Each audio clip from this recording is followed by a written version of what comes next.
Para naman akong si Mel Chanko nito. Joke lang. Tanggalin ko na nga. Okay, game. Hello guys! Good morning, good afternoon, and good evening po. Ngayon naman po, ay kumusta po muna kayo? Kumusta po kayo dyan? Shout out sa mga OFW. Ingat po kayo dyan sa mga bagong subscriber ko. Thank you po. At sa mga dati kong subscriber, maraming salamat po sa pagpapatuloy na panonood sa aking vlog.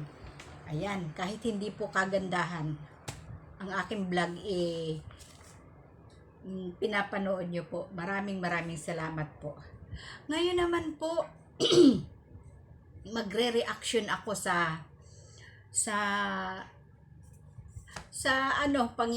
dito sa sa kaso ng isang mayor sa Banban na yun nga ipinagpipilitan niya na siya ay Pilipino. Isang Chinese na mayor sa Banban, si Mayor Alice Guo, ay pinagpipilitan po niya na siya ay isang Pilipino at lumaki sa farm mag-isa.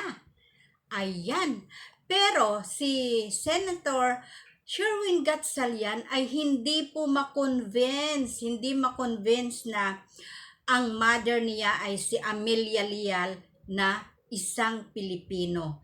Dahil naghihinala po si Senator Gatchalian na itong si Lin Wenyi ang biological mother nitong si Alice Guo. Kaya ang gusto pong mangyari ni Senator Gatchalian ay ipa-DNA test itong si Lin Wenyi at si Mayor Alice Guo.